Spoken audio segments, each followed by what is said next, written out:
Good evening and welcome to the first day 4 at night, 99. And Frank, we're coming in hot. We're kicking it off. Over 100 live viewers to kick things off. Might be a record for day 4. Usually they gradually work their way in as they get their mornings started. But now we're ending the evening with day 4, number 99. 2 times in one day. What better could you ask for?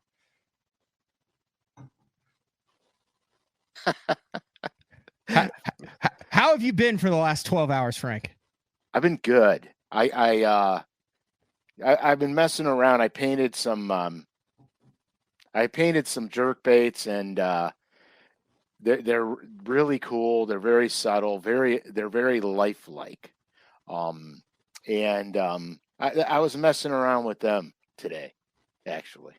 Can you show any of those right off the hopper? Any secret colors, or are those not? It wouldn't be quarantined. What would it be called when you're not allowed to show it? Classified. Classified is the word I'm thinking for. Well, but you're allowed to have classified things these days. So you know they're not classified. I'm gonna have to. Oh my gosh, it is day 4 in the evening. It's night. They're not classified. These are my personal stash. All right. Well, can you show one? Yeah. Okay. So I'm gonna see. I don't know if these pearls are gonna show up, because the lighting in here. That shows up on my end. Okay. So it has a subtle blue. Well, let me move my hand. It has a subtle blue pearl on the side, and it transfers. The blue flips to purple. Hold on. There it is. And the blue flips to purple. Yeah. On it. And my background flake, it's semi-transparent, and my background flake is pewter and silver. And this shad pattern just looks alive. That is a work of art. So when you're pausing it, twitching it, popping it, and it's rolling, it's like a disco ball down there. It's just, if you ever seen a bait fish in the water, and you know that they reflect all kinds of different pearls. Yeah. And so that's what this is. This is actually on a squad minnow, but the ones that I really love are on the old Excalibur TX3s. I really love this bait here. Oh, you can see look at that. You could see that so good right now. Yeah, that's quality. And the quintessential gut bag for all you listeners. So how long does that take? You start with the blank. There's nothing on it. How long does it take to go from nothing to that? That's my question. Well, oddly enough, I had this idea down, and I got a new pearl that it's not a true flip flake. What it does is as the bait moves, it changes color from violet to blue. And I wanted to experiment with it. So before I actually started painting the baits, I actually laid out some colors, and I tried it over black. I tried it over gray. I tried it over clear, just to see, just to see what it does on different backgrounds.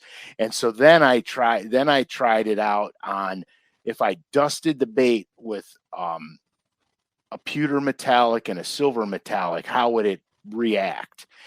And dude, I wish you guys could see these in person, because they look real. Like if I held them all in my hand and just said, "Hey, the shad are running," you know what I mean? Yeah. I mean, they look like bait fish.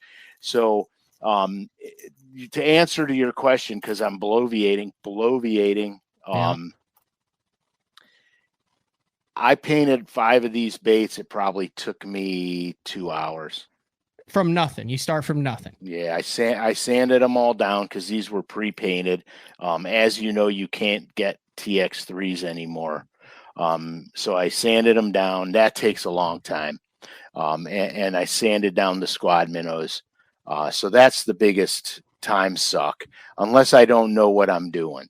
Okay, if I don't have the idea in my head, half the time it's trying to figure out my colors, what I'm going to lay over what pearls do I want to be accentuated, which ones do I want to be subdued in the background. That kind of thought process takes a minute. I like Doug's idea. You need to call it Frank's Fantasy Factory. That could get us in a lot of trouble. Did you? Well, no. Did you ever listen to the Rob Deerdeck? Well, no, of course you didn't, because I mean, unless it was on, unless Frankie listened to it. Oh, Frankie watched it, and so did Fantasy Factory with Rob Deerdeck, where he basically was like, "Hey, I'm a businessman. I like to have fun," and they did the MTV show Fantasy Factory, where they basically did whatever they wanted in the factory. Frank's Fantasy Factory, strictly from a fishing related standpoint. It's got a catchy ring. It has a catchy ring to it. It does. All right. So no real structure to tonight's show. The main thing was there's a lot of people who listen at 8:30 in the morning every Thursday. But there's also a lot of people who don't have the opportunity or the ability to, because of job, work, time, whatever, to where they can't get on and ask you questions. We get those in the DMs. We get those via email. We get those on the YouTube comments. So as we rapidly approach show number 100, we thought, well, what better way than to interact with more of the listeners and viewers who really make the show. I mean, we've done shows strictly off of, hey, I'd like to know about this. I run it by you. You say that's a great idea. Boom, we got an hour show out about it. So that's kind of the plan. So if you have questions, if you have comments, if you want to interact through the instant feedback on YouTube through the comment section, I'll be going through. You can see, I can throw up the comments. I see it all here. Do you have the scrolling comments on your end? I know that that's a feature where you can see it, but I also know that sometimes I shut them off. You shut them off because you're not you don't want to multitask. Well, what it is then I start paying attention to them, and I don't want to lose my train of thought when I get on a roll. Mm-hmm. Well, that's pretty much every show. So we do have a little bit of structure. We're going to go through. We're going to drop some details on the Color 7. You have yours there. What is that? Is that a cheat? What was that? That was just a few reminders of me on some promotions for the 100th episode. Okay.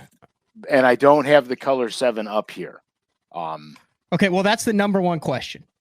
The number one question. I look back. This is over a year and a half in the mid. Do you think we need to retell the story of Color 7 and how this sought after spook? How many are actually... Well, they're they actually in existence now? They're done. They're ready to drop. They're just waiting for next week. Yeah, they're just waiting on us. I'm big on the screen. We got to do the dual tandem. You don't like being big on the screen. It's day 4 with Uncle Frank, man. No, I don't mind when I have something to talk about. Show. All right. See, you're also not a fan of this. No, I don't like that, dude. I'm left-handed. You're a creature of you're lefty. I didn't know you were a lefty. All the greatest are. I'm just saying. Do you reel your spinning reel with your left hand or your right? I fish ambidextrously. Really? Yeah, I can fish either hand. I can throw a bait caster either hand. But truthfully, I'll tell you guys something crazy. I fish right-handed and I shoot right-handed. Oops. I put a holy cow. I need to use the phone. No, I put a Instagram post out. I put an Instagram post out reminding people that we would be live tonight, and I was just making sure that went through, and it did. Have you ever done that where you like turn your phone on and you're like, and it's just an awkward noise like at a supermarket line or something? No. Anyway. How's that for cutting? Apparently the conversation that's it. Well, you still use a flip phone, so I guess that's it. All right, where were we? We're color number 7. We're going to give a brief rundown because I'm sure we'll go way into it next week on how it came. But I think there's a lot of people who know about this color, but the actual kind of story of how it came to be. Well, let me start, and then you can pick up where you come into play here because it was really your. Well, it was you that made that comment. Okay, so I started it off. So, well, actually, Jeffrey started it off by slipping in the locker room. Right. If we really want to get down to the guts of how this started, it started with we can't laugh when we tell the story. Okay. It's not funny. No, but it really isn't. But you didn't hesitate for the joke. Like you. But I waited 6 months. We can't laugh at this. You got to stop laughing, Uncle Frank. This is serious stuff. It's your fault. Okay, so a couple years ago, Jeffries, their teammate State, He might be on. We might have a Mark Jeffries. He is scouting a basketball team right now. He's like, well, I'll be at the school, blah, blah, blah. I'm like, do you have a cell phone with cell service? He's like, yeah. I'm like, well, then you can come on. So I sent him the link. Get it. I sent him the link. So long story short, Jeffries, team makes state. They're not supposed to. This is what, 2 years ago or 3? Yeah, it was a couple years ago, and they weren't supposed to. Like the reality of it was they were decent, but there was no way they were going to make it. And they kept, but they made it, winning. So they made we can't laugh at this. This is so in the crowning achievement of Mark Jeffries' coaching career. He storms into the locker room post-win, where the kids had been celebrating by spraying water bottles like champagne bottles, and all over the locker room floor. And Jeffries yard sales it, and it got real bad. Like it was very bad. He hit his head. And backwards. He flipped backwards. Yes. And was out and helicopter and the whole 9 yards. And it was a couple days before we figured out what was going on and whether he was going to, I mean, it was bad. Serious. It was serious. It was the most scariest thing I've ever been through with someone like that, kind of close to me. I mean, he's a weird brother, father, boss, friend, mentor, tormentor. He's your world. Let's not go that far. Anyway, so we had a little hiatus from BTO, and then I came back and did some shows on myself. Well, eventually it's like, hey, he's going to survive. He's cognitive. The doctor's like, holy cow, there's nothing. Because he's got MS as well, right? So they were like, what is this going to do? Scary. It was scary. It was scary. But he comes back and he's still Jeffrey. So thank God, right? Right. And I don't know why, but we're doing a day 4 there, and he comes back with his first day 4, and it's, hey, Mark Jeffries, welcome to day 4. You rock music blaring, and it's the old Jeffries. It's the Mark we know and love. Right. And I just said something to the effect of, thank God. Yeah, I know exactly what you said. All I said was, thank God. I thought you were going to come back and be like, my favorite color is 7. And I was like horrified when he said that, because I'm like, that's way too soon, dude. That is way too soon. But it wasn't, because Mark's okay now, thank God. Yes. And he's actually doing great. Funny. It was the funniest thing. I split my sides laughing so hard. And he took it in stride and continued to get better. And now he's dominating. He's loving life, enjoying life, doing what he's always wanted to do, out recruiting, putting together a top 10 team at SNU in the bowling department, both men's and women's. And, but I thought that was kind of the end of it or anything. Well, that's kind of where Frank picks up, unbeknownst to us. And that's kind of where you take over this portion of the story. So I wanted to do a color, because Mark, remember when he talked about the orange spooks? They were like, they were like construction cone orange. And let me see if I can pull this up, because they actually weren't even spooks. What it was it's something for catfish that looked just like a spook. Okay. So Mark bought up like 6 of them. And so he was going on and on and on about this orange, cone, spook thing. And so I listen when they talk, and then he talked about the purple car he had. Remember in the beginning, Matt, when you guys had the purple car for Bass Zone or something like that? Yeah, he had it wasn't a purple car. He had a Chevy Avalanche that was wrapped purple and yellow. Right. So I wanted to incorporate this into the color, but also Mark he did BTL for 17 years. So on the bait, there's, 17 dashes of orange on the side. I got the purple gradient. I got a little bit of, orange gold on the cheeks. So basically I incorporated a lot of stuff in this, but I also wanted it to be able to like legitimately be fished and actually have an opportunity to catch something on it. So that's how I incorporated the design. And then I had a little, red pearl number 7 on the chin for the red color underneath the chin. So there's 17 dashes in BTL in original Bass Zone orange. Correct. And okay, so this is where the colors kind of come from in an ode to Jeffrey. So at the top of here, you'll see this when you're in studio, because the The camera will be out. You'll be like right here, so you'll get to see the entire studio and not just the single. But here we go.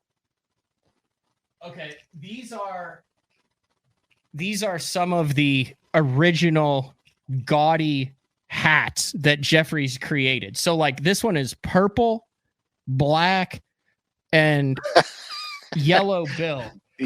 So this one's yellow, purple, black bill, white under, and this is purple bill, yellow Z, white and black with a purple under bill. Perfect. Anyway, so if you look at the color 7, there you have it. The color schemes are in there. And then under the throat. And then under the throat, I got the little pearl red 7. But we didn't know you were going to do this. No, and I didn't know at the time that I was going to try to incorporate all this stuff in there. And the thing I had to do is kind of base it off of memory, because I didn't call you guys to ask you the questions, because I didn't want you to know I was doing it. There you go.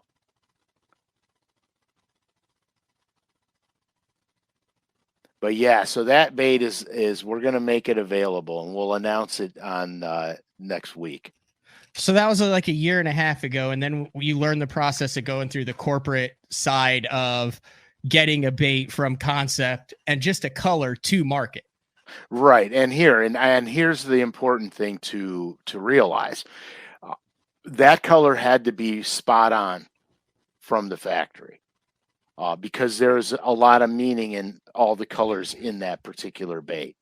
And so that was a process, because there's a lot of times where I paint with paints and stuff that they don't actually use.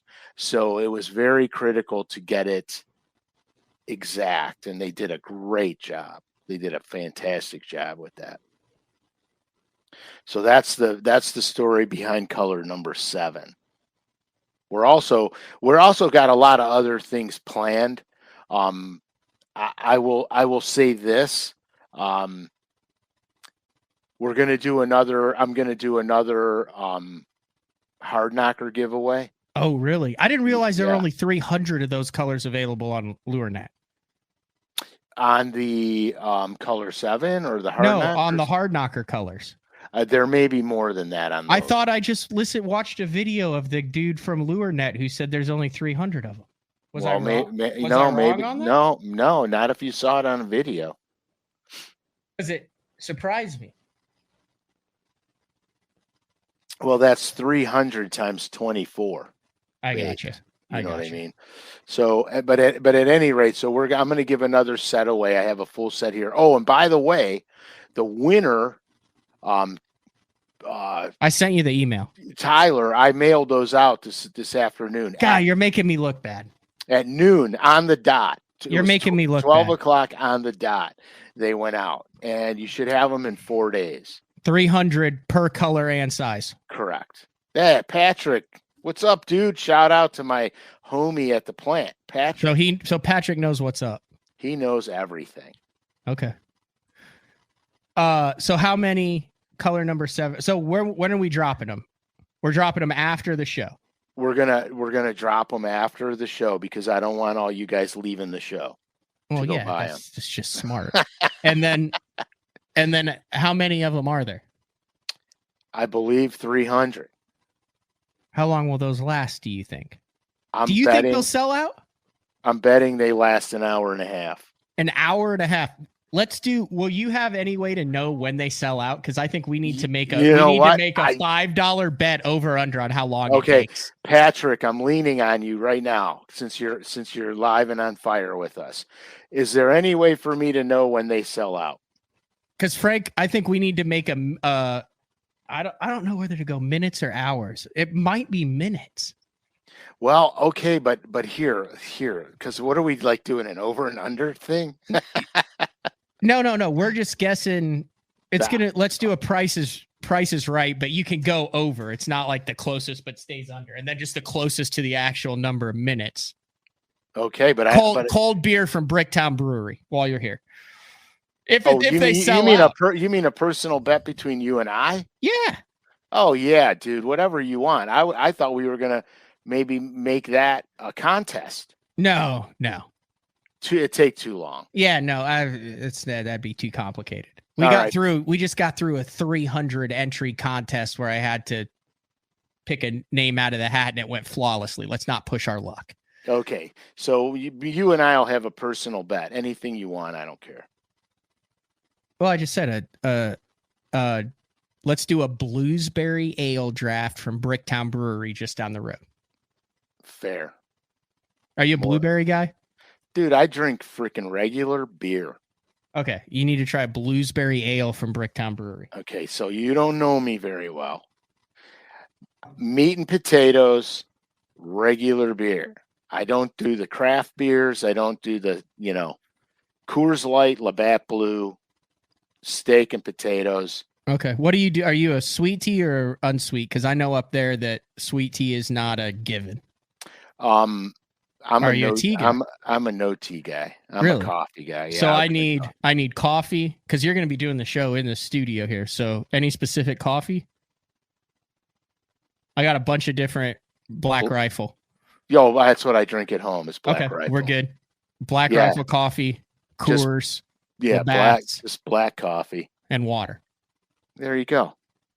And steak and potatoes. Whatever, man. I just filled I got a freezer and I bought a quarter of a cow and just filled the freezer 3 days ago.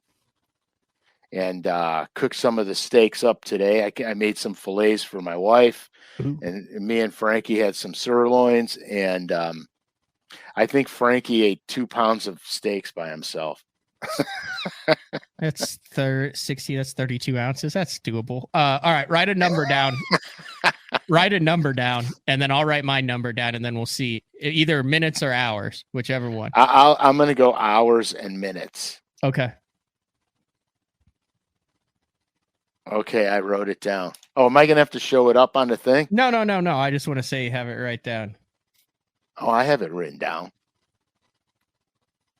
All right. Go for it. I've got 2 hours and 7 minutes. I have 3.5. Okay. I extended it. I chicken shit it out because I extended it. No, that's fair. All right. You have two. We've talked about it enough. If this thing doesn't sell out, we got some issues, Frank. No, we just have to renegotiate the contract in the opposite direction. No, it doesn't sell out. We just have giveaways. Yeah. Speaking of which, did you say, do you want to announce that? There will be a couple of giveaways of those on next week's show. Is that next week's show? Did you not want to talk about that? I want to have some surprises for next week. Okay, well that's a tease then. Oh yeah. There's something special about them. There's something. We'll just say that. So you're gonna hit it. You're gonna hit it with that. Yeah, I have something. Something. Anthony says they better get IT on standby for LureNet. JB Juice Newton thinks they'll be gone in an hour. Mark C optimistically says 10 minutes. Well, Frankie, my son said 15 minutes. Scott Waters, 30-minute tops. Patrick, 1 hour and 10 minutes. Kirk believes that we're going to crash the LureNet site. Sweet. It's going to crash the site now. Dan's got 20 minutes max. All right. So you've got some stuff for next week's show that I don't even know about. Right. And I don't want to, I'm not going to get in specifics. It's called a tease. That's right, what not getting into specifics is. We're not going to get into specifics, but I have a special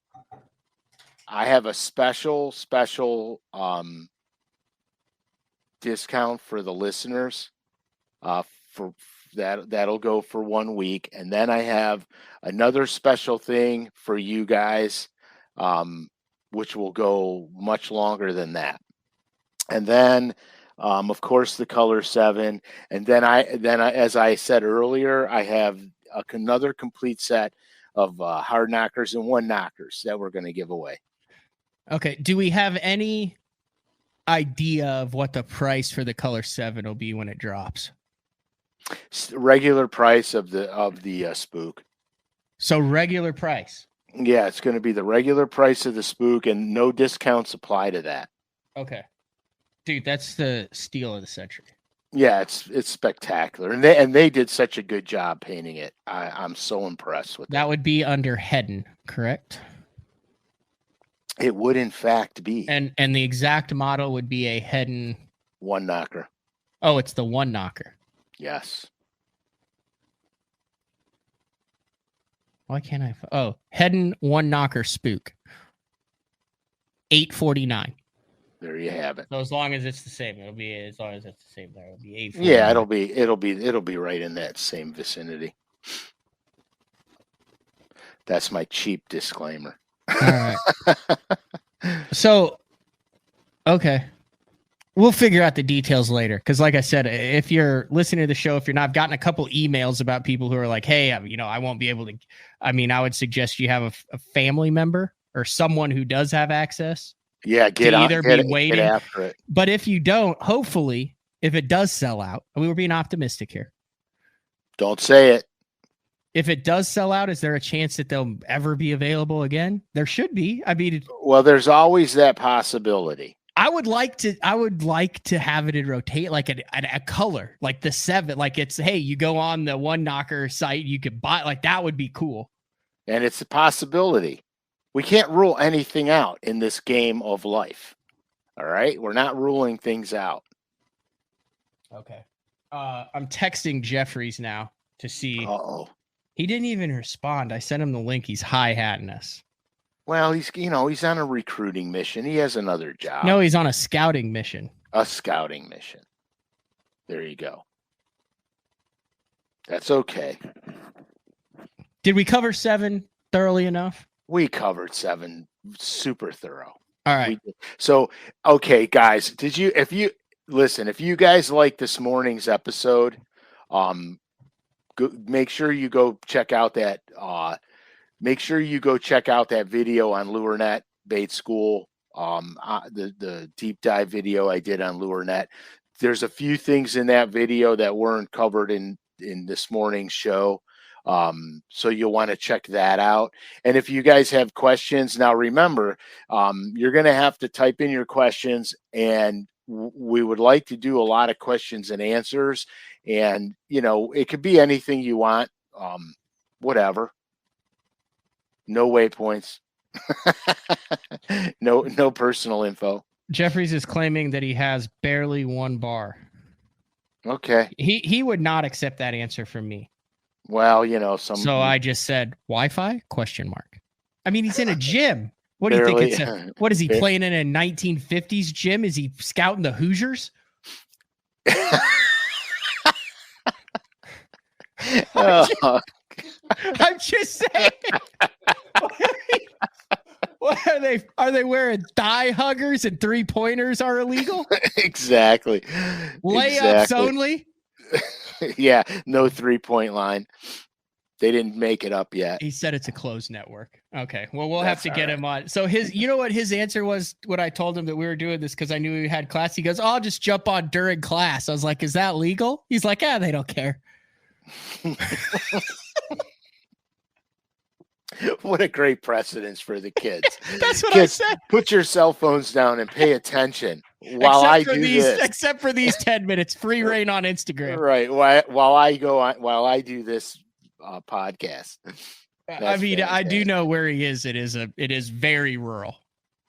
That's fantastic. So we are going to get to watch him play though one evening. And that's another thing. He still refuses me to give me the dang schedule for when you're here. That's okay. I asked him for it too. Did he give it to you?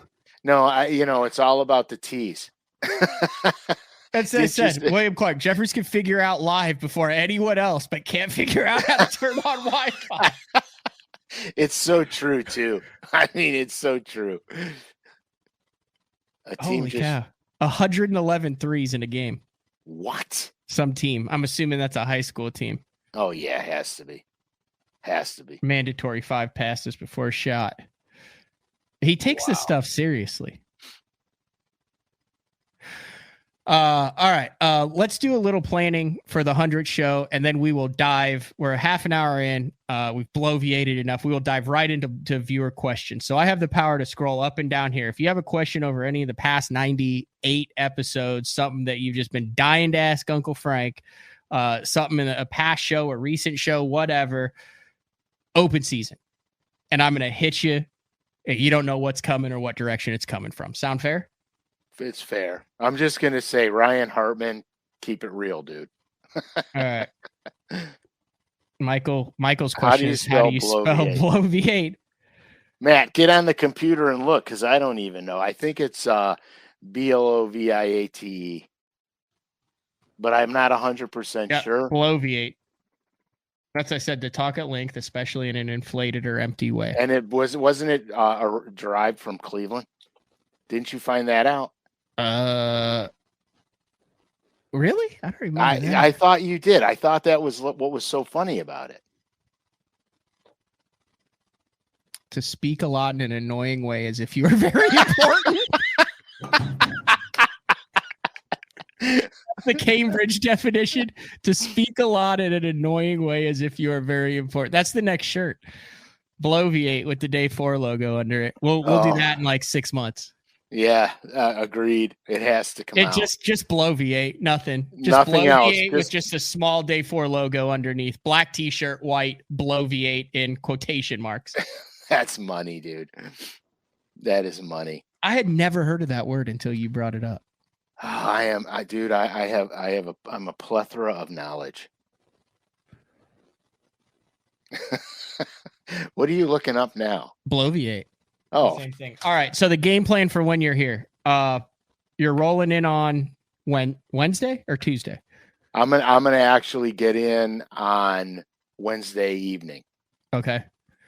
So Wednesday evening, we'll probably have we'll honestly have a pre-production meeting. So Absolutely. We'll get in, we'll test everything. We'll make sure we're good to go. We'll have kind of a game plan. And then we'll work on fishing tackle. Well, mine's done and ready. I just respooled today. Okay, well, we'll get a game plan because we go 8:30 a.m. Central Time, show number 100. Frank will be sitting literally right here across from me. Look, I think I can. It's scary. It's scaring me to be there. See if I can change it. There's your microphone. Ooh. There's your seat right there. That's you. I will have that wall a little bit more. What did you put a thumbtack on my seat, dude? No, that's a computer. Okay.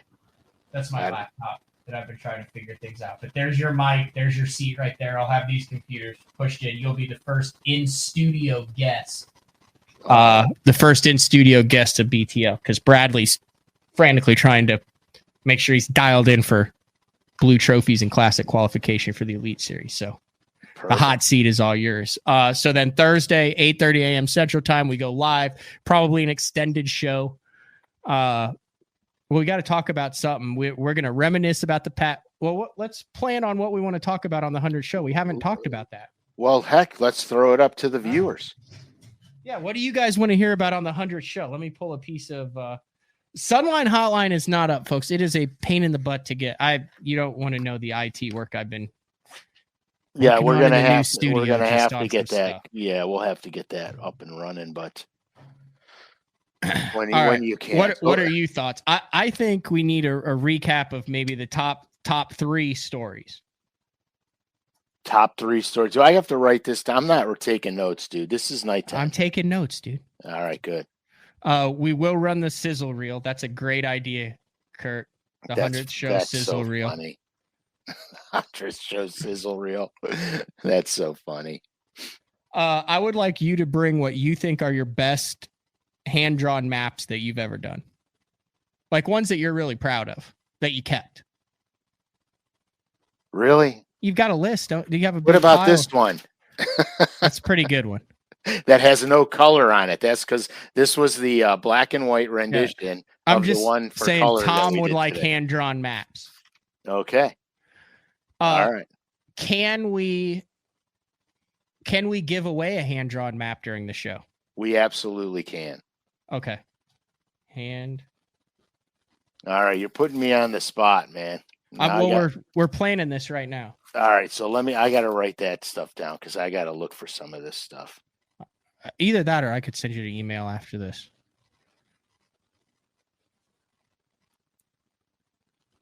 stories from the trail, co-angler stories.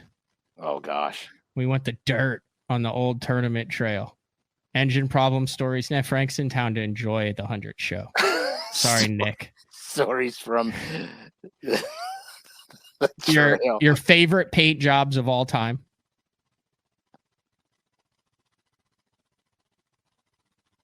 Alfredo Torres, we will get to that question here in just a second. That's a good question. I need to make sure I come back. There will not be a beer chugging competition between us, Zach. I'm not going to say that I would win. Hey, but I would win. Zach is his home lake, 15 minutes from Lake Norman. It's where I stayed at the Open last year. Outstanding. Yeah. I when I went down there and filmed, I think I stayed at Ty's place. Okay. There. Ooh, this is good. Robert, I don't know how you got into bass fishing, Uncle Frank. Can we do that for the 100 show? Can you talk about how you got into bass fishing? Oh, absolutely. That is a great one. How Frank started. You guys won't even believe it. Okay. That's a good tease. There's Jerry.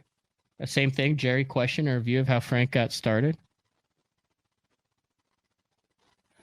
You guys will know that I was a sick individual in diapers. Will either Frankie or Josh be able to jump on live stream during that show? We can make that happen. Okay, just for a segment, that'd be a good one. Yeah, we'll make it happen, for crying out loud. They're my kids. Yep. What about if Josh don't want to jump on, I'm cutting him off. And he's in college right now, so hey, he needs. How's the arm doing? Good. He's actually starting to. He faced 3 live batters the other day and struck 2 out, and the other guy had a little dribble ground out. I think he pitched 3 batters. I think he threw 10 pitches. Okay, that's good. Yeah, so he's getting his arms back, getting back. His velocity's going up. So yeah, he's doing good. He's working hard. They're both doing good. You got Frankie qualifying for Frankie regionals and championships and cashing checks, and Josh pitching in college. Yeah, I got my fingers crossed, man. You know. All right. Shannon, Uncle Frank's top 10 lakes. Okay. You're writing all this down, Matt? Yeah. Because I'm stuck on the story how I got started right now. Yeah. So no, save that. That's how my notes are. That's where my notes are going right now, because you guys won't believe it. First fish story is kind of how you got started in it. I don't recall the first fish I ever caught. Not because my memory's poor. There's just been so many. Hey, we never got to this on today. So if you listen to today's show, it was throwing rattle baits winter early in the year, and Frank went through how to determine areas that may potentially have shell beds on them, which are money zones this time of year. Hold fish areas of it. He had double. You need to go listen to the show, but we did not really. You talked about finding them, but we did not go into what they actually look like on 2D and side imaging. So when you see it, you say, "Hey, that is what a shell bed looks like." Okay, so side imaging is really easy because it's going to show up as a bright white hot spot. It's not going to show up like boulders. It's just going to be a bright white hot spot. 2D sonar is a little trickier because your sonar has to be dialed in right to get the hard echo. A lot of the shell beds are going to be super shallow, so your 2D is not going to work. So the best thing to do is poke your rod down there. But if you're doing deeper shell beds, you could see it on 2D sonar. You're going to get a nice hard echo underneath that shell bed. Okay. But the other thing too is if you're dragging your rattle bait down there, if you're dragging that hard knocker down there, you're going to come up with shells on the hooks. You can't keep them off of it sometimes. Okay. Your best smallmouth story on Lake Erie. Oh man, that day was spectacular. Okay, let me write that down. Okay, so if you guys want to have an idea, and I'm not saying I'm going to use it, but if, like I said, we have done entire shows based on emails. Matt, M-A-T-T, at basszone.com, or DM me at Matt Pangrac, P-A-N-G-R-A-C, no spaces, on Instagram, with your ideas for what you would like to hear. Because, dude, it's the listeners who make the show, right? Yeah, So they can kind of help make up the 100th show. Right, and that's actually kind of good because the shows are about you guys and for you guys. So that's good. I mean, this is what it's all about. Listen, we'll use another word. It's a symbiotic relationship, right? Symbiotic. Yeah, There will like be no. like There will be. Frank dishes the juice in return. You help him out on LureNet. Keeps Frank around. Keeps you guys catching fish, and that's how it keeps me around. Keeps Frank's bosses happy. Keeps the lights on here. You guys, for minimal, get an hour of entertainment, a couple hours every single week on it, and there you go. It's symbiotic. That's what symbiotic means. Kumbaya, Matt.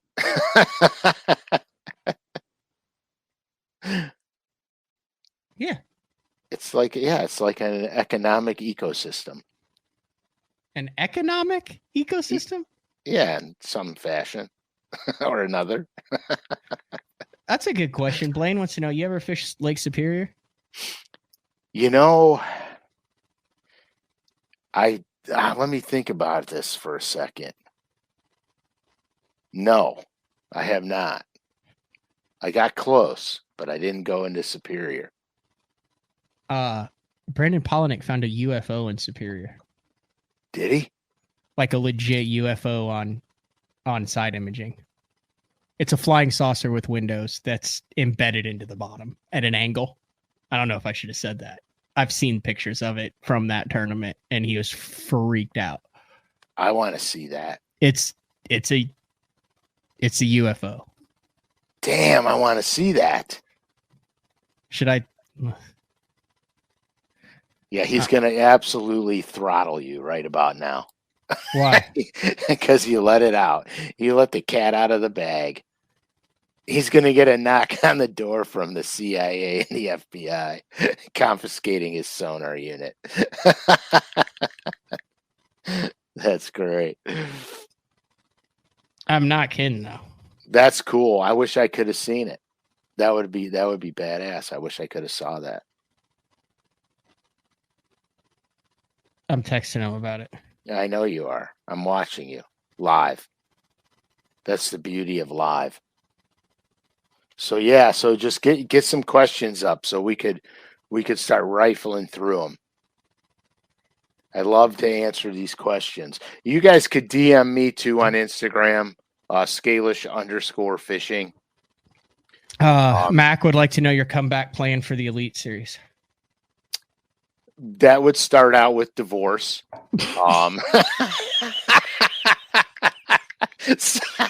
Matt needs a medic. Did not see that one coming.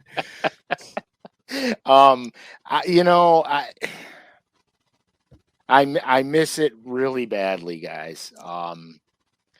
There's a competitive fighter in me that burns hard, man. But I'm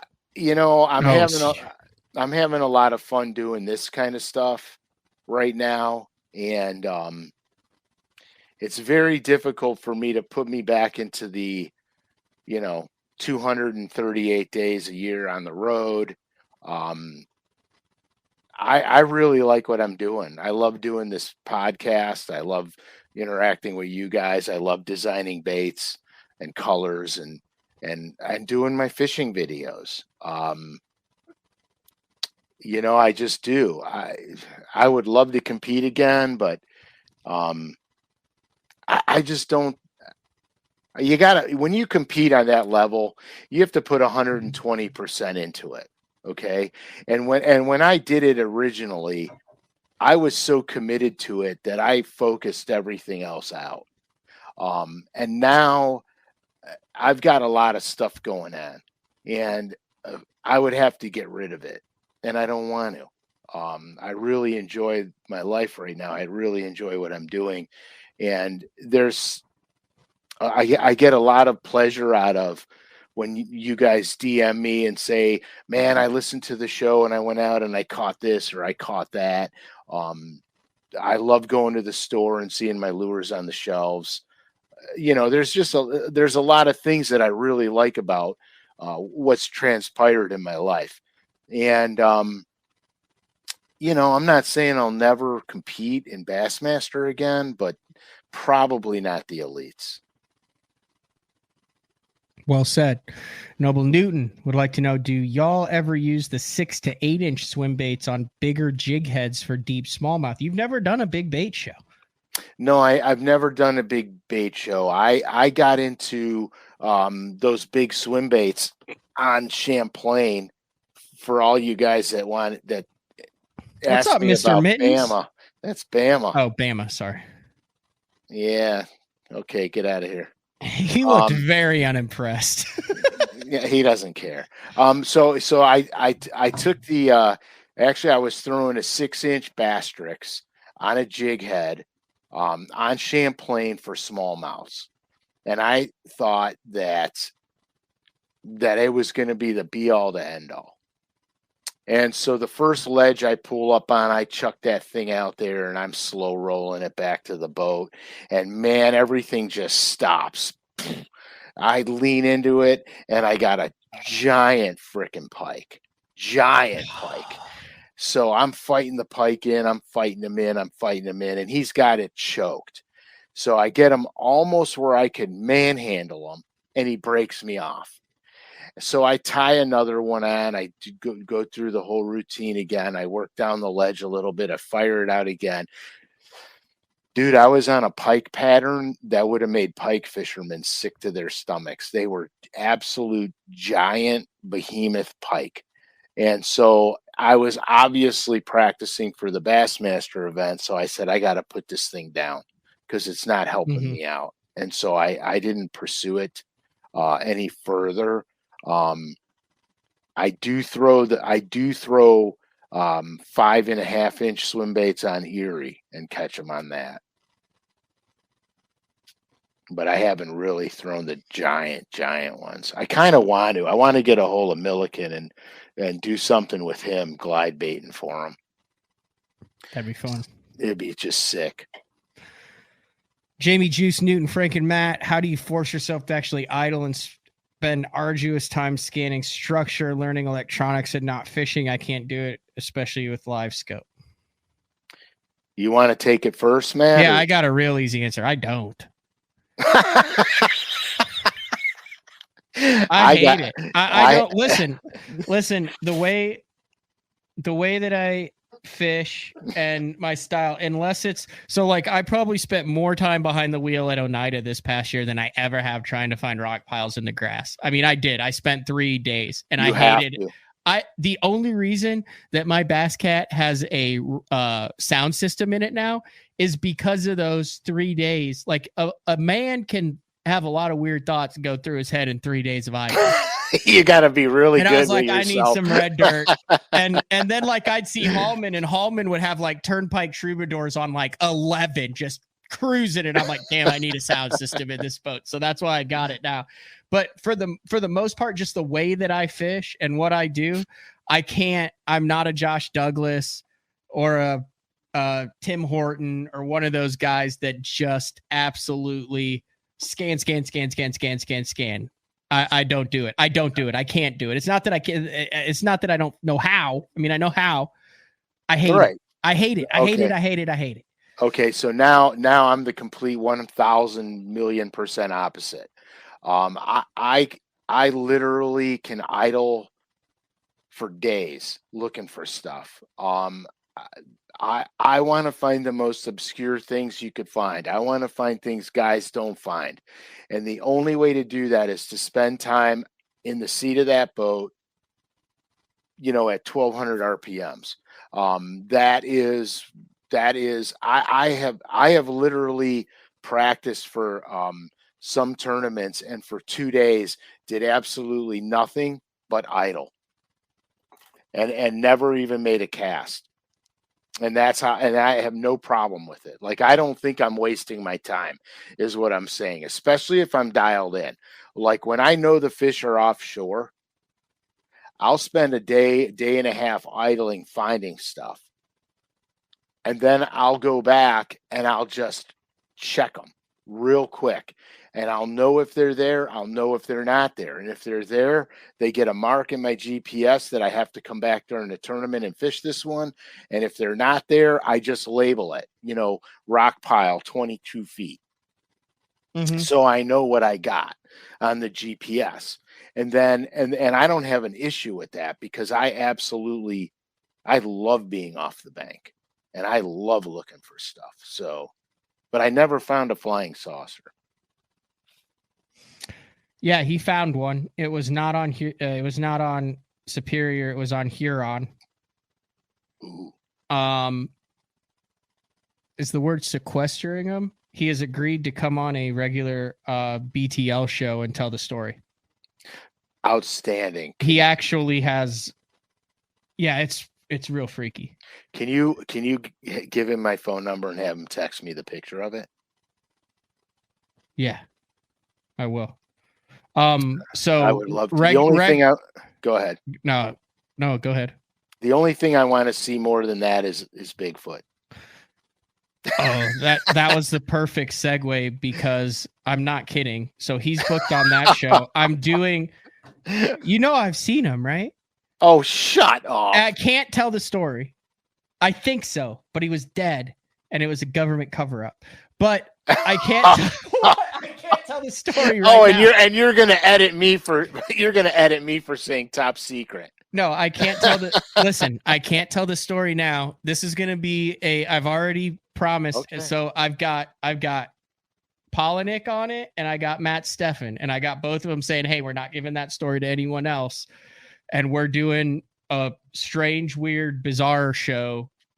There's some dude, like I said, you idle for 4 days. You find stuff. And you start seeing stuff on the bank. I mean, there's some weird stuff that's gone down, and we're gonna dive into it on a show. I don't care what people think. I could tell you some stuff I saw going on. Entertain, educate, and engage. And this is definitely gonna be the entertaining part. That's great. Listen, I'm not a Travis Manson. I'll throw that out there right now. I'm still eating beanie weenies from the power grid conspiracy theory that he had me buy into a couple years ago. I mean, I got more canned goods in the garage than a Y2K prepper. You actually eat shit out of a can?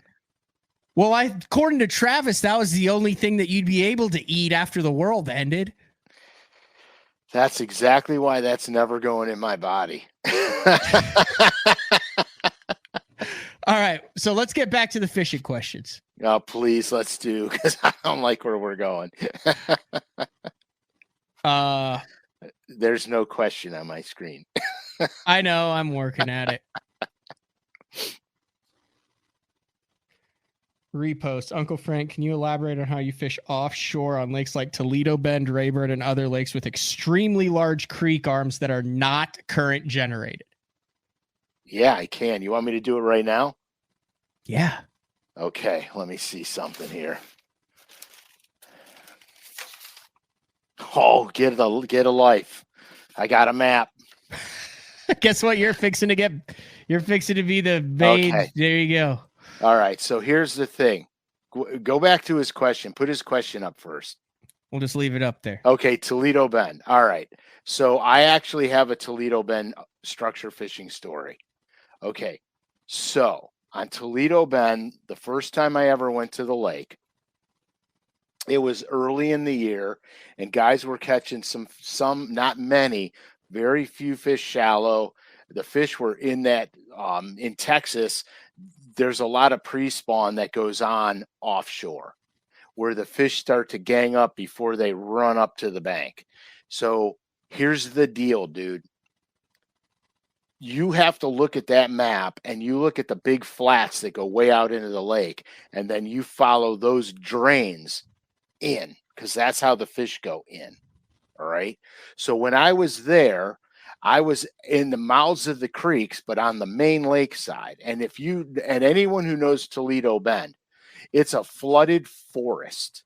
Okay. So when I was there, the trees were still standing above the water. The hurricanes and tornadoes, I mean, haven't knocked them off yet.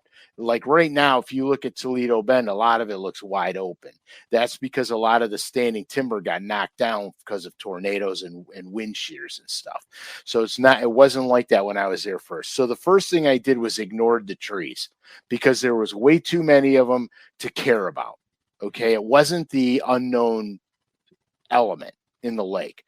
So all I did was look at the structure. So I said, okay, these big flats come out. There's good river channels going into the creeks. I got a bunch of different drains coming in. So let me start looking at the structure and not the trees.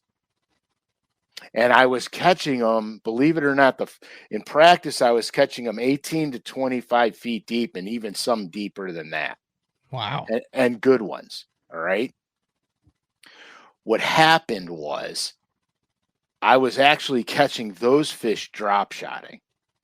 I drew out with a dude from Japan that was here on a visa, specifically to fish as a co-angler. So I probably drew out with the guy that invented drop shotting. Okay. Do you remember his name? I don't. I just called him Hero because he told me to call him Hero. He couldn't speak very good English. He was a great guy. We got along really good. And I fished with him a couple of times. I let him practice with me, and we laughed our asses off all day. So I picked him up at his hotel, and I'm like freaking out because I go, this guy's gonna drop shot me to death because at the time drop shotting was just coming into play here. Yeah, it wasn't a real thing yet. And so I wasn't 100% on this drop shot game. But that's how I was catching them. So anyway, the long story short, we're driving to the ramp. It's pouring down rain. And I made a few jokes, and he doesn't respond to them because he didn't understand.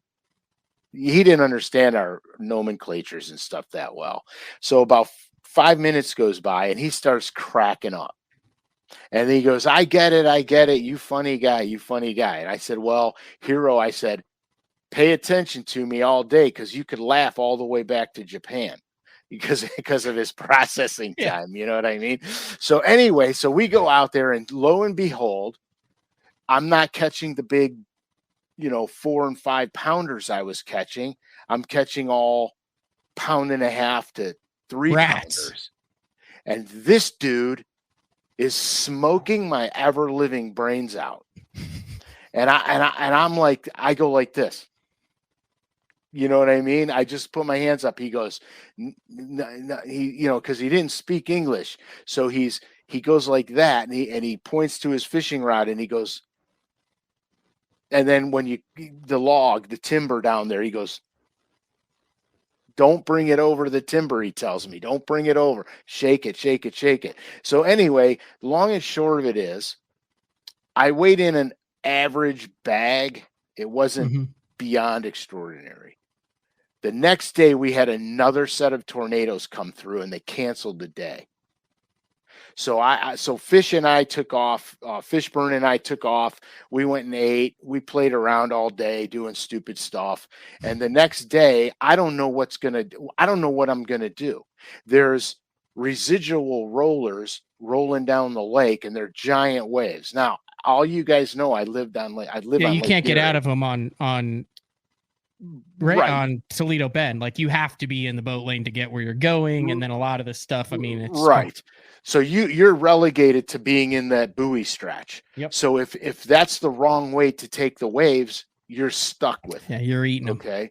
So I said there's no way, because I was catching them all the way down to the dam, and we launched at the bridge, and there was no way I was going to get there. And then when I got there, because that's the way the wind was going, there would be no way I could fish it. And I knew that. So this is like kind of a non-boater story too. So I'm sitting in the boat on the third day because they canceled day 2. I'm sitting in the boat, and I got my paper map, and it's all open. I got the whole map out. I'm sitting in the boat. I don't even have a fishing rod out. I'm sitting in the boat, and I'm just staring at this map, looking at it. I don't know where I'm going. I have no idea where I'm going. So the guy, my non-boater's like, dude, what are you doing? I go, I don't know. I'm looking for a place to go fish. He goes, what? I go, yeah, I can't go where I was catching them. It's going to be non-fishable today. I can't go there. So I got to find a place that I can fish.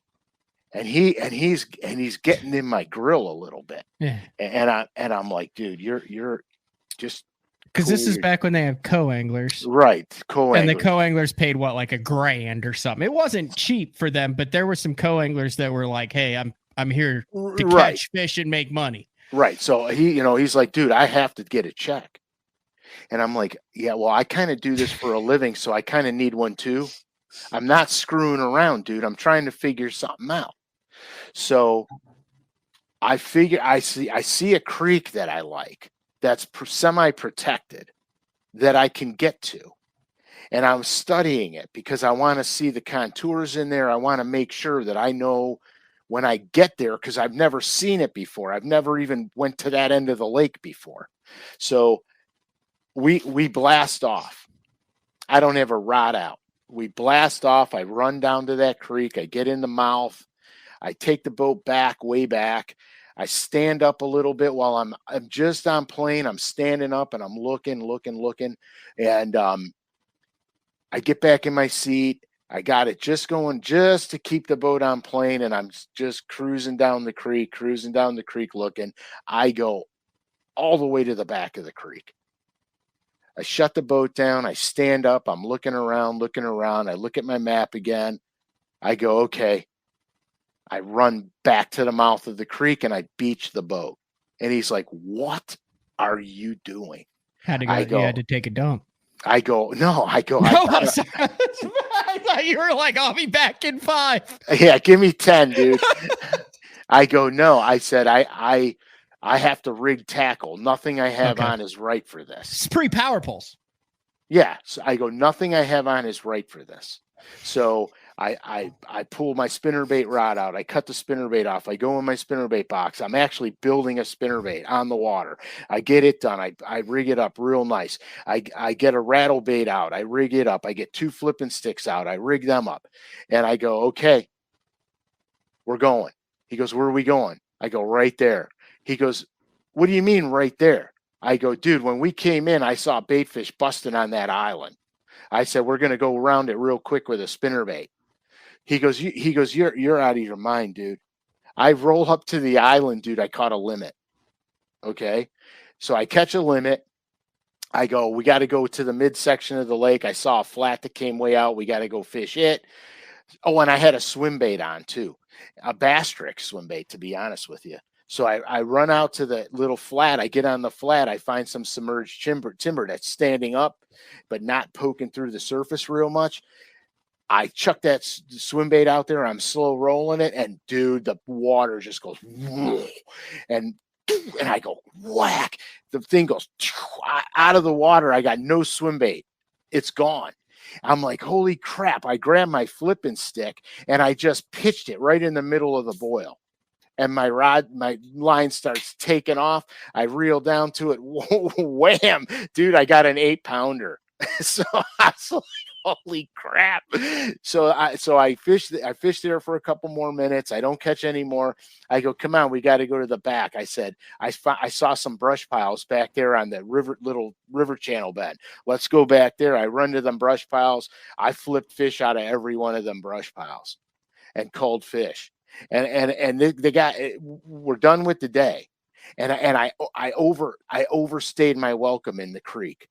And I was running late. And I'm like, dude, we can't run these boat lanes back. I'm never going to make it.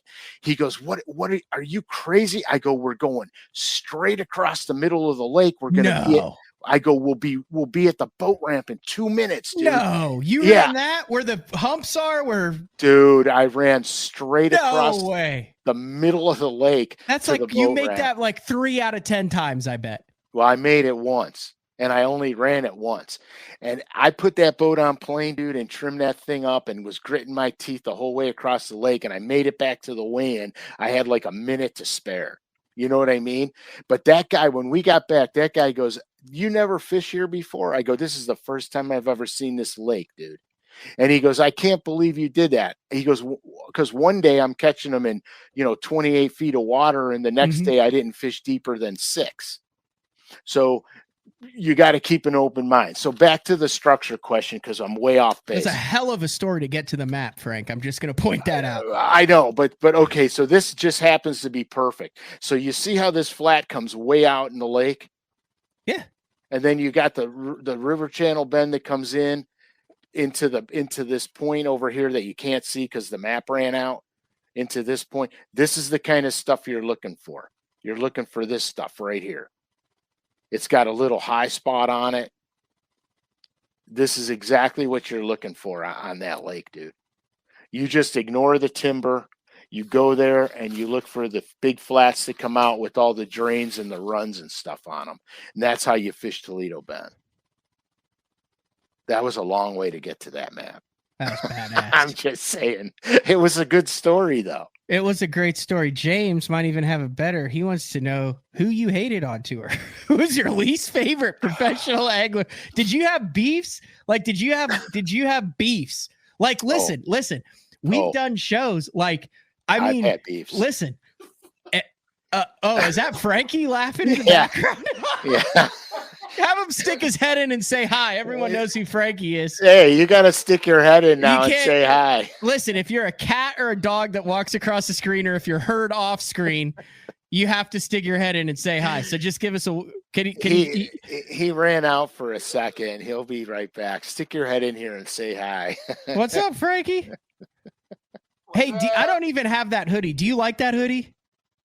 Frank, do you like that hoodie? We just had a big discussion on today's show about the different quality of.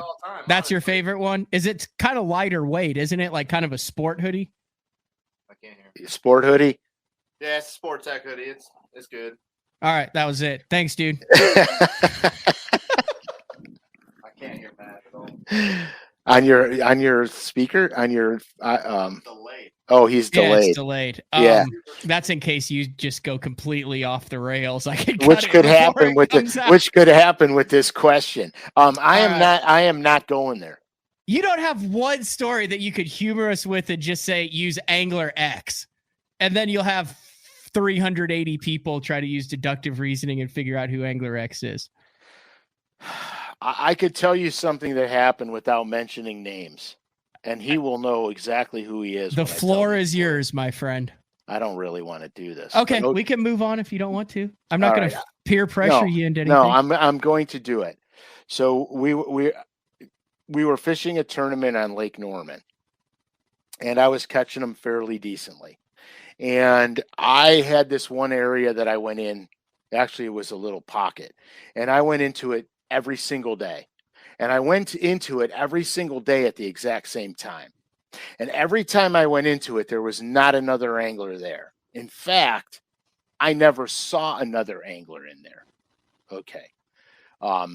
Yeah, Clay, don't worry. I'm going to let him have it. So I never saw another angler in there. So it just... Don't do it, Ryan. Don't do it. That's fantastic. I'm not mentioning names.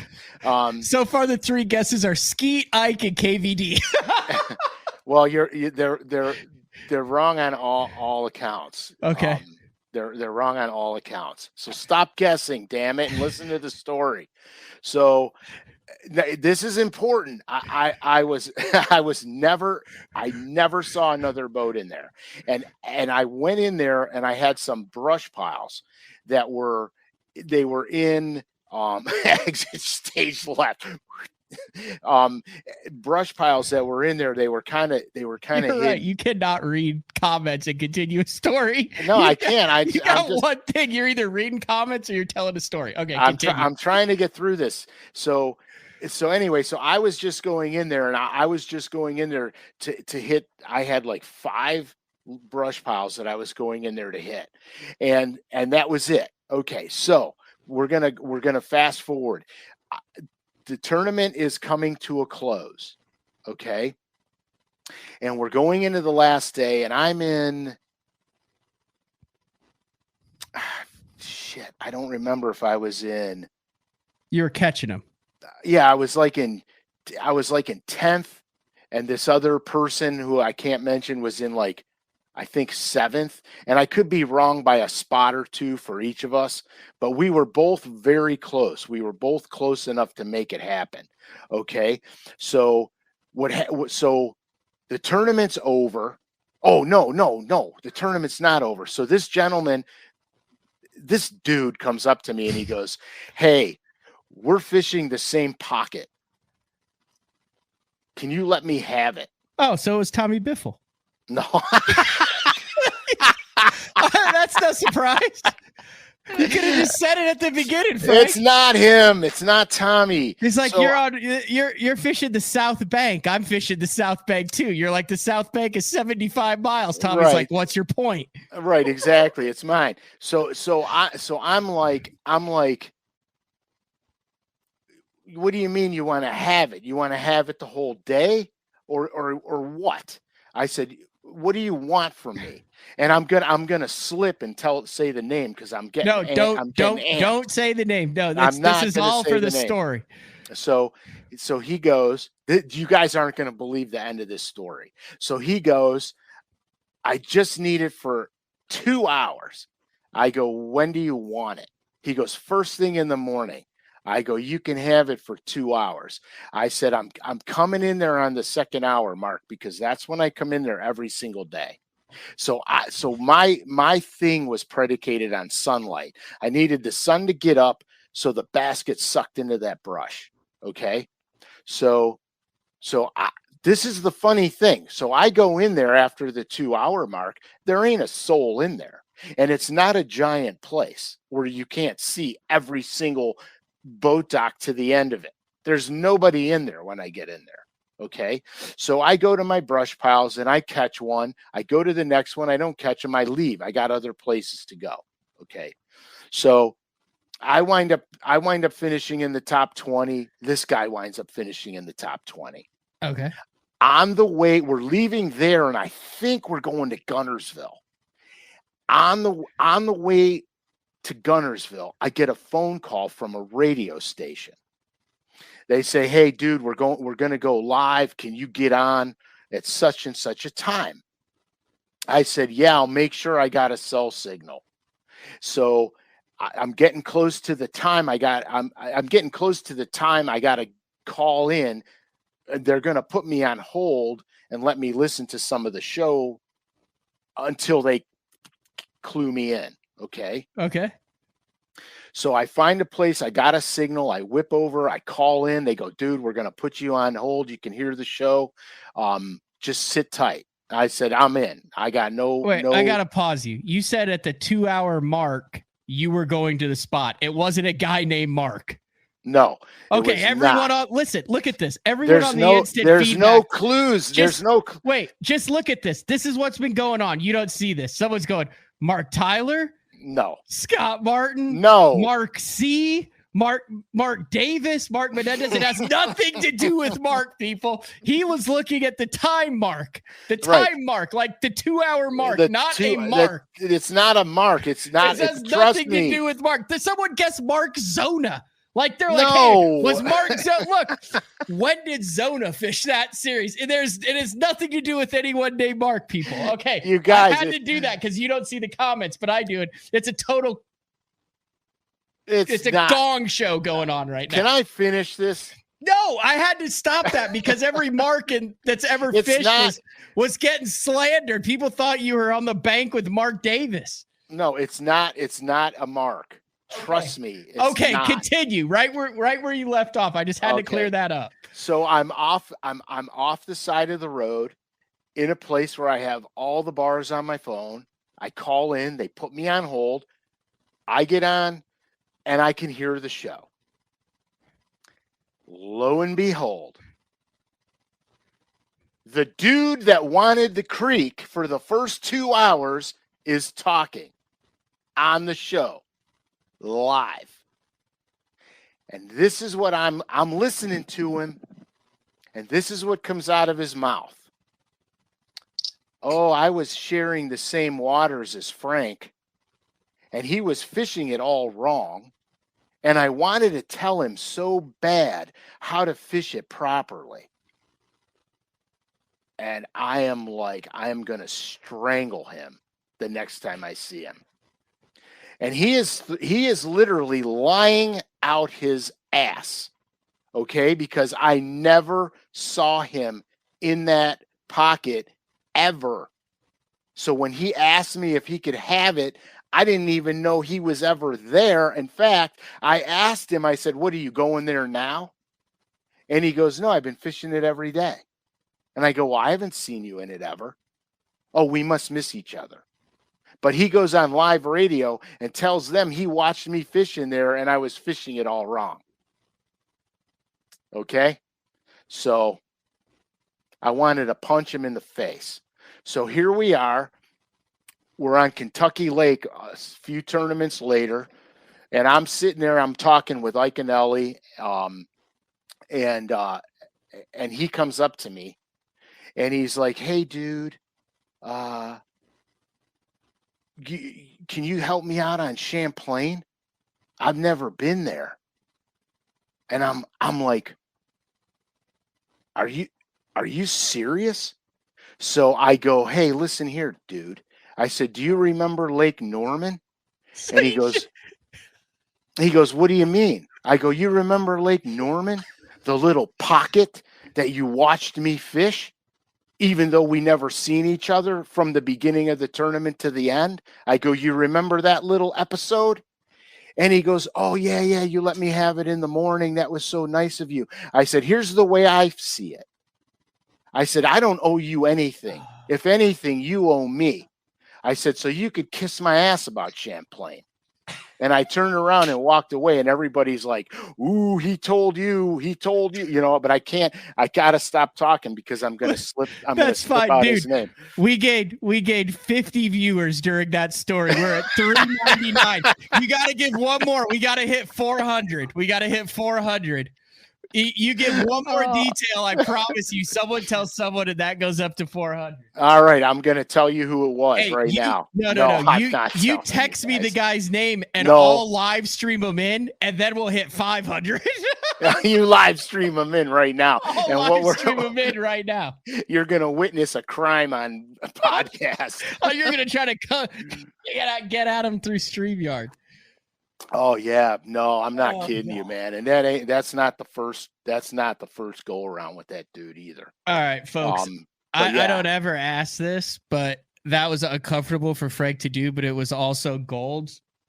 Thumbs up. Thumbs up the video right now if you're watching this on YouTube. I don't ever ask for that stuff. I'm just telling you right now, it took every ounce of me not to mention his name.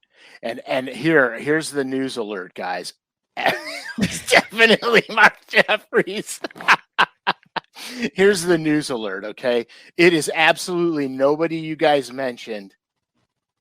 And a lot of the guys that you mentioned were solid. Yeah, give a thumbs up on the, like, you go back to the deal and thumbs up it. Like, hit the thumbs up. Like, the thumbs up in the comments are fantastic. I was misunderstood because now we're just getting, like, massive amounts of thumbs up.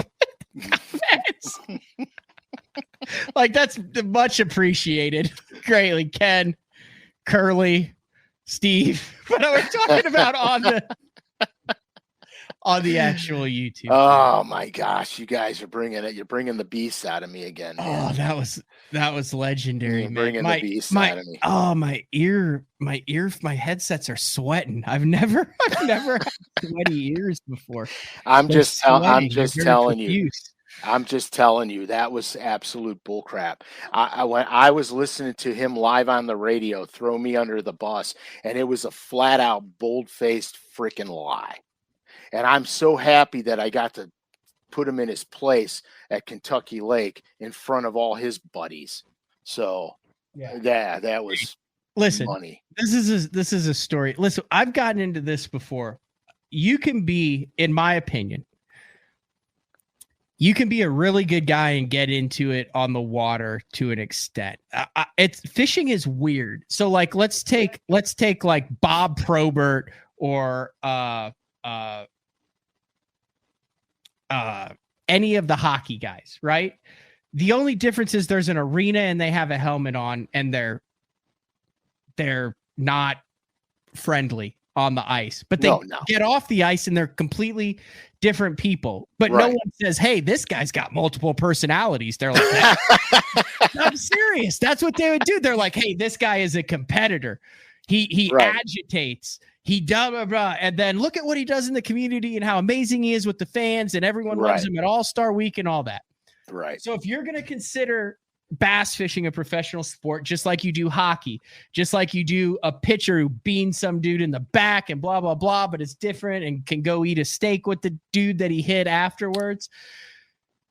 It seems like the guys in fishing, it's like, oh, you did. And I struggle with this too. It's like, hey, where does the competitive and the right and the wrong, and where do you take the on the water stuff and then combine it with the off the water stuff? And if you're a jerk on the water, does that make you a jerk off the water? Or do you look at it as, hey, this guy is super competitive? You see where I'm coming from with that, Frank? Yeah, but sometimes you're an idiot. You're an idiot off the water and on. Yeah. I'm just going to tell you this. There was no reason to lie because I never saw the dude ever. And so there was no reason to lie. And he lied on radio live against me. I hear you. He told an absolute bold-faced, flat-out freaking lie. You got people that are right now, as we speak, looking up standings, feverishly trying to figure out. Right, but here's the thing: I didn't tell you what year it was, and also I could be wrong on the placement, but I will say this: we were probably only 5 places apart.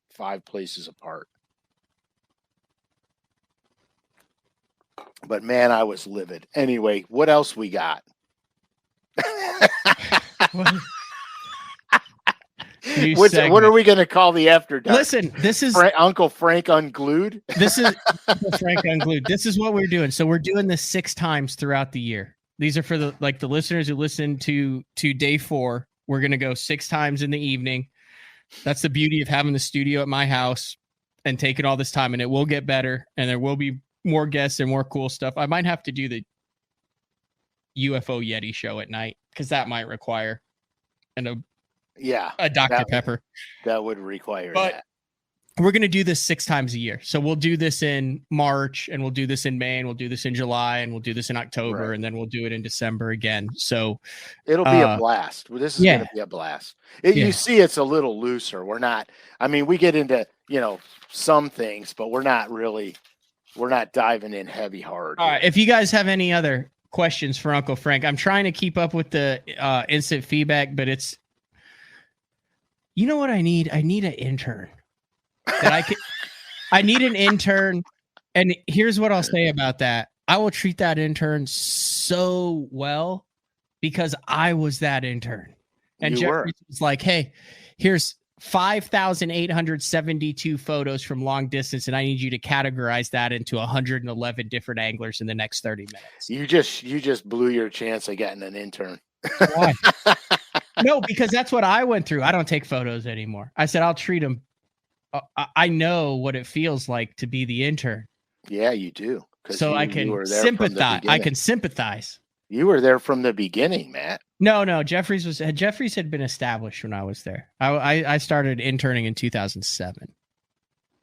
Oh yeah, you guys got my blood going, man. I got a million of those stories. Do you have any others that you'd like to share with us? No, not at this moment. If not, we can get to a question from Frank Sal that will really put things back on track. He would like to know the difference between a shoal and a reef, which I would like to as well. Okay, so realistically, they're one and the same. It's people call them the same things, and actually, a reef is like a coral reef in the ocean. So what we have mostly are shoals and glacier deposits, but you could call them either way. It means the same thing. It's just a rise in the bottom, is what it is. But I don't call them reefs. So do you know? I don't call them shoals. Listen, you mentioned something, and I firmly believe this. This is the main reason why BTL Day 4 happened. So, you know, you and Jeffries were cool. Do you remember when you first met Jeffries? Yeah, I'm gonna guess it was my rookie year. I won Rookie of the Year and made the classic on my Because you first year on the two Elite. are either people who would hate each other instantly or get along famously instantly. There's no in between with the personalities between you and Jeffries. It's like it's one or the other. Would you Right, not no. agree? Yeah, 100%. No, we got along really well. You know, we got along really well. And I just when I came into the sport, I advanced fairly quickly before I plateaued a little bit. So it was decent. I mean, I got, you know, I had a lot of notoriety. Mhm. And it was a lot of fun. I, you know, the story that I just told, it looks like I'm really hot-headed, and Competition. I mean, dude, you're one of I'm the top very 100. You got 3 kids at home. You're trying right, to freaking make a living. right. I'm very competitive on the water, but the thing I don't do is take other people's fish, pull in on other people, and lie. And so I have a very low tolerance for that, because if I could live like that, so could they. And so I don't take crap on the water. When I was competing, I didn't take any crap on the water, and I didn't care who they were. I didn't care what names they had. I didn't care who they were. I would go right off on it. And not that I'm a tough guy. It's just that I'm fighting to feed my family just like they are. But if I can do it without being an ass, so can they. And so that's you know, that's where I'm at with that. Dude, this is out of control. Nate Wilson would like your son to tell people what the guy's name rhymes with. Oh no! I don't know where Frankie went. It was a matter of just the story. I appreciate it, Frank. That was a classy way to tell it. Like, this is entertainment. You have to understand, people. This happened 15 years ago, at least. Because I'm not putting a time frame on it. At least 15 years ago, people. Like, this is just an enjoyable story. Yeah. I'm not. You know, I look. I'm over it. Now you're lying. Now you're lying to 396 viewers. Okay, I'm not. Right. I let's just move on. All okay. right, JT is gonna put some ulcers in your boss's stomach with this one. Your favorite Norman lure no longer made, and do you have the power? He just said, and will Frank bring it back? Which I'm assuming JT believes you have the power to snap your fingers and it will be done. I have the power to bring it back, but it's not discontinued. My favorite Norman baits are basically the Fat Boy, the middle end, the deep little end, DD22, and the NXS is growing in my favor as well. I know what you guys are talking about. You're probably talking about the Front Runner. Front Runner was a great concept. It worked. I've caught fish on it, but not enough to say I got to have a Front Runner on my spook at all times. So no, there's nothing that I would want to bring back. But I tell you what I am doing. I'm bringing back some old colors that are very important in the bass fishing industry that need to come back. So I am bringing back some retro colors. Those colors will be a LureNet exclusive. I will always announce them on BTL before they come out, so you guys will be ready for them. It's not a million colors. It's a handful. And I'm bringing them back because I still use them to this day. I still catch fish on them to this day, and they're very important for Norman. So that's the Norman thing. Realistically, Fat Boy, middle end, deep little end, DD22, NXS, I'm a happy camper. I got all I need. I don't need anything else. So that's the story with Norman. But colors, I am bringing back some colors, and I'm creating some new ones too. Hit 400. Nice. Put out a little thank you. I've had fun. We got some great questions. It's been a blast. I mean, the night shows are a little bit different because they're a little looser. Yeah. and we can be. Listen, I don't exactly know who all is live doing what on every single night. Not trying to step on anybody's toes tonight, but we just do Thursday in the morning. Makes sense to do it. Now moving forward, there will not be a Thursday morning show from then on. We had to just make sure, since I didn't start the live shows until January 9th, that we hit 100 when we hit 100. Right, because we had a date. We have a date already planned out. All the travel arrangements are already made. So we had to make sure our 100th episode is January 26th. Yeah. Now, I'm not saying we're not going to do some unnumbered episodes while you're here. We might. Hell, we might clean crappie till 10:30 at night, and then hop on. Hey, we're going to talk about the crappie thing in a minute when we get off. Okay. All good right. or bad? Oh, great. Super good. Super good. So, okay, questions. Let's go. Oh, so Robert was trying to actually like make you short circuit because you were all fired up about the story. Yeah. And then as soon as it ends, he throws out, "So Frank, did you get your boat fixed?"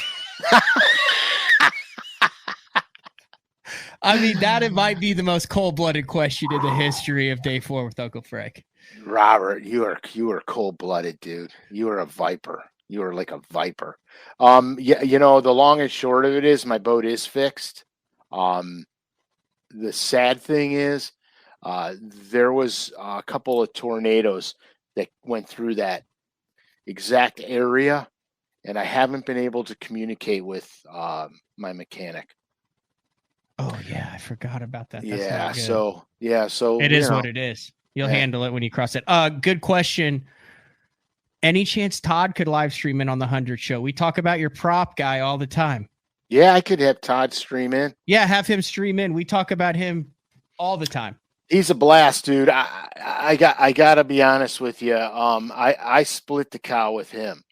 The cow we got, I split it with him, and we went to pick it up. Wait, is this a metaphorical cow, or are you talking about an actual cow?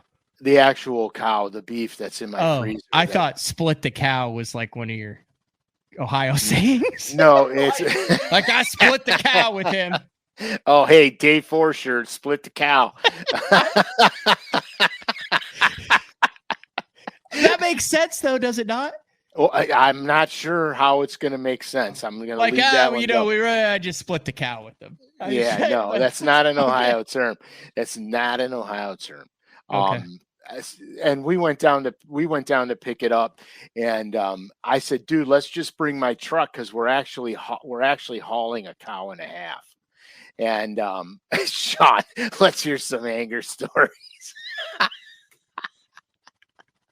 Wait a second, a cow and a half. Yeah, so we're picking up a cow and a half. So we've got like, I don't know, over 1,000 pounds. So I said, dude, let's just bring my truck because we could put it in my truck and not your minivan. All right. And he's like, no, I forget. What's the van on Scooby-Doo called? The magical mystery. Whatever. The magical. So Todd's like, well, now we're taking the magical mystery machine. It'll be great fun. And I go, dude, we're gonna bottom the thing out. We're putting 1,000 pounds in the back of it. You know what I mean? And sure than crap, dude. We're loading all this beef in this car, and we're like Sanford and Son. It's stacked from the floor to the ceiling, and the car's leaning down. We're moving the meat to make the car balance. It was the funnest thing, and we made like a day of it. It was so much fun. We'll go back to that for a second. I like that because then I can kind of do my thing over here. What this view? Yeah. You were still big, and we weren't mapped out, and you had already off air. You had been like, hey. If I'm not showing a map, I would like to be normal. Yeah, I like how it is right there. Nate Penger needs to get Frank buzzed up on show number 100 and to spill the beans. Dude, I have too many stories that would fry too many people. What is your time frame for tonight? Because like I said, I got nothing else here. I got to walk 5 feet. Dude, I gotta walk Rachel's 3.5. not upstairs going, if he's not up here in 15 minutes, it's the frying pan on the top step. No, she's kind of screwed because this office is attached to my bedroom. Oh, we keeping her up? No, she could go to another room. She'll be fine. Okay. Serious question. Okay. Andrew would like to know, what type and size of line do you use on your flash mob? Okay, so here's the deal. I throw it on 17-pound fluoro, and I have a rod with 50-pound braid. Just in case, because I've seen times where the fluoro outperforms the braid and times where the braid outperforms the fluoro. Okay. So that's pretty much it. I throw it on a 7.5-foot Powell medium heavy, which would be a 764 endurance, if you guys want the actual name. And remember, you got a discount? Yeah, it's a capital Uncle Frank, all one word. And it works. And it works if you go to Powell's website, but you got to use the discount code or it won't work. Okay. And what's the model number that you throw it with? It's a 764 endurance. So that's one of those that you just go, you buy one, you spend a couple $100 on it, and you got your A-rig rod. Yeah, except that I use that rod for a lot of things. I have probably 5 of them. I use them for spinner baits too. I love it for spinner baits, and I throw my Super Spooks and Super Spook Juniors on it too. Okay. It's a great universal rod. My 806s are specifically for flipping and pitching and punching mats. All right, I gotta get caught up here. I got one of the little mouses with the middle. Well, I gotta be careful with that. With the middle. Yeah, you gotta be careful. With the middle thing, like I don't know how people use mouse that don't have the middle little scroll bar. Yeah, I gotcha. Mm-hmm. I gotcha.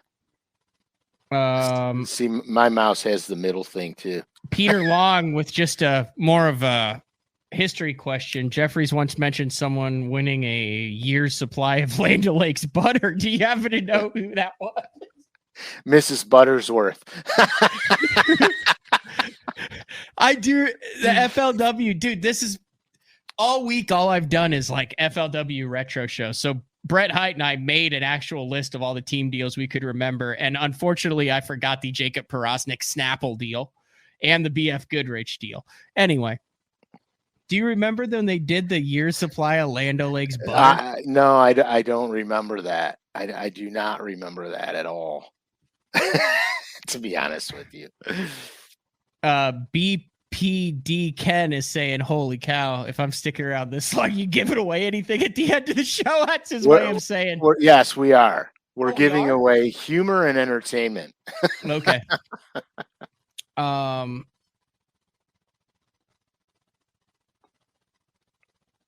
Uncle Frank. Okay, here's one. Aaron says, Uncle Frank, here in Utah, where the bass fishing is subpar.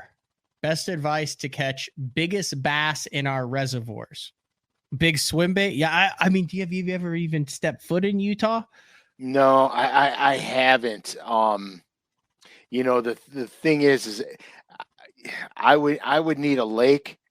I would need a lake, and I would have to look at the map, and I can tell you exactly what's going on. Aaron, comment back and not tell me the name of the lake, but are the lakes really super clear and canyon type reservoirs, or are they kind of flatland reservoirs? Well, let's just assume. I mean, I don't really... Okay, so here, I'll just answer it myself. So if there's steep canyon reservoirs, you're going to be a little more finessey, except there could be some exceptional topwater bluff fishing that goes on. Lake Powell. Okay. So you're going to have to get a little finessey with those fish. There are times on some of the flatter areas of the lake where I don't know how much buckbrush is in those flats anymore. There used to be a lot of it. In the spring and stuff, you could get by with throwing jerk baits and stuff around those flats with the buckbrush on them. You can get finessey with them. in there. It's just going to be a matter of understanding this. It's all about depth in that lake. It's all about the depth. Once you figure the depth out, you can find all kinds of different structural elements within that depth range, and the lake will start to get smaller for you. Humor and entertainment is just perfect. Got my January Bank and Creek bag today. Number 252 picture. Spot on, dude. Keep it up. In fact, I had them. I had them right here. I think I still have. They're right here. They're still guessing who you got in a beef with. Yeah, they could keep going. Let them keep guessing. They're still guessing people named Mark. It's not Mark. It's not a Mark. Well, I don't know what I did with them. You got him somewhere. Whatever. My ears are. I don't know why. I need like headsets that have because like built-in you're all amped up. Get dude. this built-in ear conditioners. Oh, for God's sake. I can just see what the 100th episode's going to be like. All right, William Jackson. I'm going to Lake Erie for the first time in late July as a co-angler. 6 rods I should take. Go. You should bring a tube. You should bring a drop shot. Bring something you could throw a heavier Ned rig with. So that's 3. Are those all spinning or bait casting? The those tube are those even are the all, tube. Those are spinning. I mean, I throw my tube on a bait caster and a spinning rod. You don't have to throw a tube on a spinning rod. I would bring a spoon rod for sure, because I don't know how your pro is going to fish. And I mean, should he not have a frog rod in case he draws someone who just gives up? Well, but here's the problem. Okay, I don't know what part of Lake Erie it is. So if he's in the eastern basin, the western basin, central Lake Erie, makes a difference. Central Lake Erie, there's not going to be frog fishing for him. So, okay. And 6 rods is fine. You could literally get away with a tube, a drop shot, and a Ned rig. So 3. Yeah. And then couple backups. Now, like something with a spinner bait, jerk bait deal that time of year, or crankbait deal, or no? The it's like a bait caster with 14 on it. The crankbait could play. The jerkbait could play. Jerkbait by July is winding down, but I can't say you can't catch him in July on a jerkbait because I have. But it just depends where he's going. If you know the area you're going and there is an opportunity for a largemouth fishing, then you're going to need a flipping stick and a topwater frog, not like well, spook will work too. That's good stuff. But it just depends where you're going. You got to look at the area. If you have a largemouth action, you need 2 largemouth rods. Let me make sure I haven't missed if he posted where exactly he's. Sandusky. Yeah, you're gonna have to bring a largemouth, 2 largemouth rods. Mark Marini just said, "Hey, my name is Mark. Should I be concerned?" I was just going to say that's the guy. James Lopez, is it true that Frank was in a rock band when he had a mullet? It's absolutely false. That is absolutely false. Are you musically inclined at all? No. You can paint baits, though. Yes, I could paint baits, and I was good at a lot of things. Oh, while we got a bunch of people on, you'll be at the Classic, 100%. I will be. I'll be at the Classic. We have a meeting place. It will be somewhere near, in, or around the Sunline booth, or where Sunline is. Does that sound good? Yeah, that's good. That's all good. Right. We'll have way more details when this gets closer in March. Frankie will be running around there too with his buddy Ryan. Heck yeah! So it'll be a fun trip. It'll be a fun trip. Peter has the Bank and Creek bag number 1 with the 100th drawing. Dude, you got number 1? but he got the 100th drawing. Oh, the 100th drawing. I got you. All right. Let's take a couple more questions and then wrap this thing up. How's that sound, Frank? I'm with you. I said I got some real. I don't know why my ears are just pouring sweat. I'm gonna have to wring out my headphones. I don't want to say anything, but that dude, that disgusts me. I can't help it. Oh gosh, that's so funny. All right, let's end on a good one here. Yeah, I could just imagine. Okay, this is a good one. This is a great one. Stuart C. Frank, when you're punching, punch skirt, no punch skirt, what size, style, weight, and hook style? Oh, that's beautiful. That's a great one to end it on. Okay, that's beautiful. No, I do not use a punch skirt. I punch a soft plastic. My favorite punch bait is the Yum Money Craw, Spine Craw, Christie Craw, and any beaver style bait. I use 50-pound braid. I use an 806 Powell Endurance, and I'm punching those baits with, believe it or not, a 2-aught, and I'm throwing it on a Mustad Ultra Point Megabyte. There you go. Is that specific enough? That's specific enough, guys. Frank. Well, I do it all the time, but Frank has done over 3 hours of live streaming today on BTL. Frank, thank you. Oh, very much for jumping on. You are to end the show on. I love it. And now for the name of the guy, the angler. The name of the angler. No. We're gonna end it on a good note, guys. The listeners, the viewers.